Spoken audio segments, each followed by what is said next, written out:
జగదేక వీరుడు అతిలోక సుందరి. ఈ celluloid wonder వెనక ఎంతో మంది ఛాంపియన్స్. సినిమాలో ప్రతి ఫ్రేమ్ని మ్యాజికల్గా చూపించిన డిఓపి విన్సెంట్ గారు, అందమైన సెట్స్తో మరిపింపచేసిన ఆర్ట్ డైరెక్టర్ చలం గారు, ఎడిటింగ్ స్కిల్తో సినిమాకి సూపర్ టెంపోనిచ్చిన మన చెంటి గారు, పాటలు మాటలతో మెస్మరైజ్ చేసిన వేటూరి గారు, జంధ్యాల గారు, వీళ్ళందరి కష్టానికి ప్రాణం పోశారు ఒక లెజెండ్, ఒకే ఒక్క మాస్ట్రో ఇళయరాజా. ప్రతి పాట వెనుక ఓ ఇంట్రెస్టింగ్ స్టోరీ ఉంటుంది.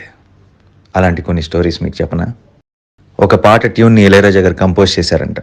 కానీ పాట విని అన్ని మెలడీ క్లాస్ సాంగ్స్ అయిపోతున్నాయి. చిరంజీవి గారు, శ్రీదేవి గారు అంటే మాస్ సాంగ్ ఎక్స్పెక్ట్ చేస్తారు కదా అని గట్టిగానే అభ్యంతరం వచ్చింది. రాఘవేంద్ర గారు ఆలోచనలో పడ్డారు. కానీ దత్తు గారికి రాజా గారి ట్యూన్ మార్చడం ఇష్టం లేదు. అప్పుడు వేటూరి గారు, మహానుభావుడు, ఇదే ట్యూన్ని మాస్ సాంగ్ చేస్తాను చూడండి అన్నాడు. అలా అబ్బని తీయని దబ్బా రాశారు.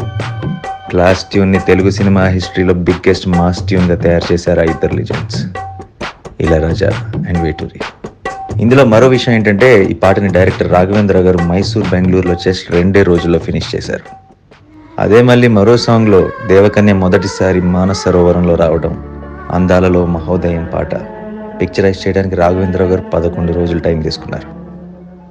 మరో పాట దినక్కుత్త దినక్కుర్రో, ఈ పాటకు కూడా వాహిని స్టూడియోలోనే భారీ సెట్ వేశారు. షూటింగ్ అయిపోగానే శ్రీదేవి గారు హిందీ సినిమా షూటింగ్కి ఫారెన్ వెళ్ళిపోవాలి.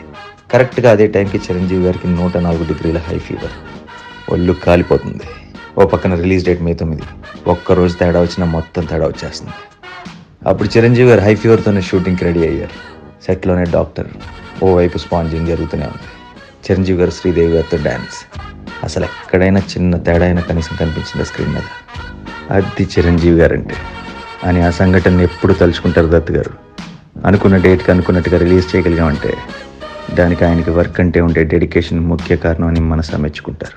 అందుకే ఒక్క కారణం కాదు, ఎన్నో యాంగిల్స్లో జగదేక వీరుడు అతిలోక సుందరి తెలుగు సినిమా చరిత్రలోనే ఒక వండర్, ఒక మైల్ స్టోన్, ఎవరు ఎప్పటికీ రిపీట్ చేయలేని హిస్టారిక్ ల్యాండ్ మార్క్.